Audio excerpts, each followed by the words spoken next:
This screencast is about autoregressive modeling for trend fitting and forecasting. Autoregressive models are also referred to as AR models.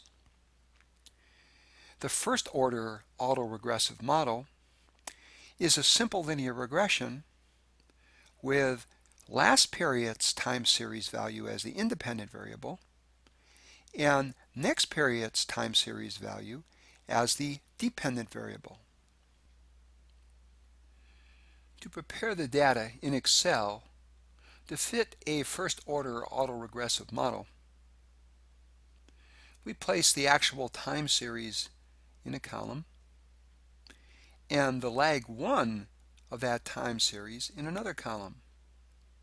From Module 7, recall that lag 1 of a time series is formed by simply moving each period's time series value forward one period in time. The AR1 model then uses simple linear regression with the lag 1 variable as the independent variable and the actual time series variable as the dependent variable. Note that the simple linear regression uses only n-1 observations. When the hypothesis test for the utility of the lag 1 variable is done, using the t-test, the appropriate degrees of freedom is the number of data points actually used to fit the model, n-1, minus the number of different types of predictor variables, k, just 1 in this case, plus 1, which works out to be n-3. We move to the next page where the AR2 and AR3 models appear. The AR2 model uses the lag 1 and lag 2 in a multiple linear regression to forecast the time series variable. The AR3 model uses lag 1, lag 2, and lag 3 to forecast the time series variable. Both are, of course, multiple linear regression models. Here is the data prepared in Excel to fit the AR2 model. The lag 2 variable is simply the lag 1 of the lag 1 variable, or in terms of the actual time series variable, it moves each period's data value ahead 2 periods in time. And the lag 3 variable is simply the lag 1 of the lag 2 variable, or if you wish, it moves the actual time series values ahead 3 periods in time. Note that when the AR2 model is fit, there are only n-2 observations available. When the hypothesis test for the utility of the lag 2 variable is done, the appropriate degrees of freedom are the number of observations used to fit the model, n-2, minus the number of different types of predictor variables, the lag 1 and lag 2 predictors, 2, plus 1, which works out to be n-5 degrees of freedom. When the AR3 model is fit, there are only n-3 observations available. For the hypothesis test for the utility of the lag 3 variable, the t-statistic has the number of observations used to fit the model, n-3, minus the lag 1, lag 2, and lag 3 variables, 3 plus 1, which works out to be n-7 degrees of freedom. The next page involves a general statement for the ARP model. The ARP model uses lag 1, lag 2, all the way out to lag p to forecast the actual time series value. The lag p model would have only n minus p observations available. So for the hypothesis test for the utility of the lag p variable, the t statistic would have a degrees of freedom of n minus p, the number of observations used to fit the model, minus lag 1, lag 2, all the way through lag p, that's the number of different types of predictor variables, plus 1, which works out to be n minus 2p plus 1 degrees of freedom. On the next page, the 5-step hypothesis test for the utility of the lag p variable in an ARP model is discussed. Recall, as we just saw, the degrees of freedom for the t statistic is n minus the quantity 2p plus 1. It would be a good idea to review this hypothesis test. On the next page, we'll discuss the procedure to identify the most appropriate ARP model to use to fit a time series. The largest value of p we'll consider is 3. We always begin by fitting an AR3 model to the time series. If the test for the lag 3 variable is significant, we use the AR3 model. If the lag 3 variable is insignificant, we move to the AR2 model. If the test for the lag 2 variable in the AR2 model is significant, we use the AR2 model, and so forth, moving to the AR1 model and test the lag 1 variable.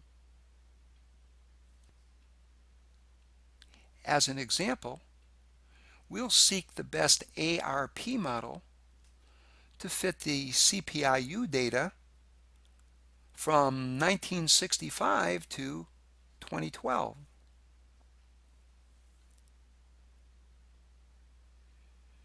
We've moved to the next page. Here's the same CPIU time series plot that we saw in Module 7. Immediately below it, in Problem 1, we've set the data up to fit an AR3 model. Note that only the 45 shaded rows are available to fit the model. At the bottom of the next page is the Excel AR3 model output. Note that the lag 3 variable tests as insignificant.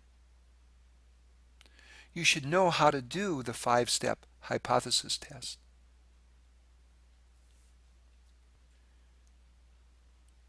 Here is that 5-step hypothesis test. The AR3 model will not be used. At the top of the next page, the data to fit the AR2 model is indicated. Note that only the 46 shaded rows are available to fit the AR2 model.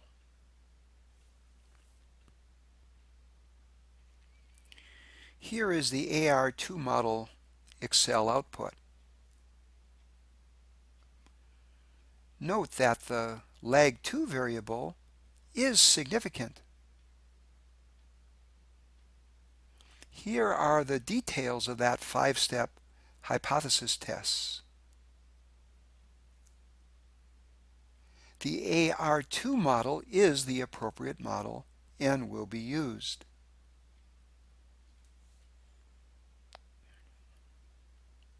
At the top of the next page, there are questions pertaining to the AR2 model. State the fitted AR2 equation. What are the AR2 CPIU forecasts for 2013, 2015, etc.? I will let you complete these U-tries.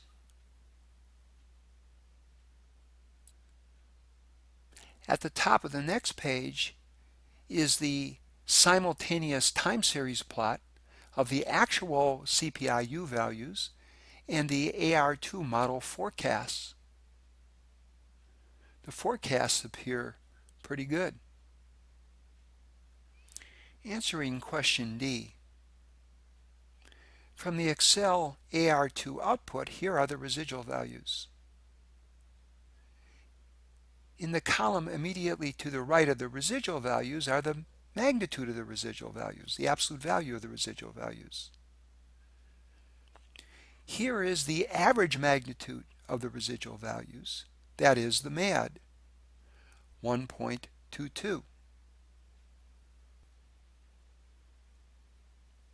Here is the answer to problem E, the AR2 model residual time series plot. The vertical scale used is the same vertical scale as used last time for the linear trend and quadratic trend residual values.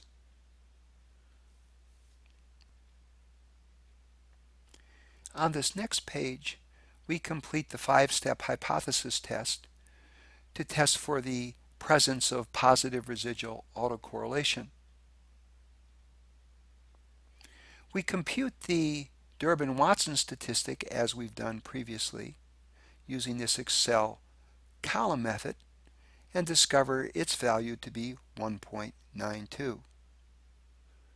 Using table E8 in the textbook, we find for two predictor variables, we have an AR2 model here, that the upper critical value is 1.62.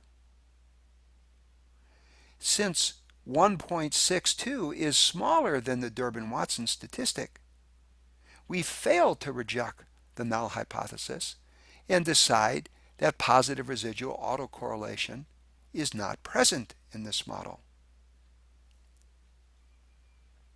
On the next page, we complete the residual MPP. With the exception of the one deflation year, 2009, the NPP looks fairly good. The multiple linear regression model assumptions appear to be satisfied for this AR2 model.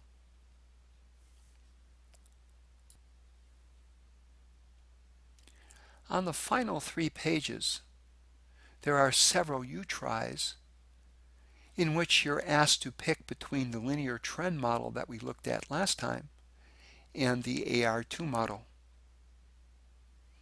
I will let you complete those U-tries. This will complete this screencast.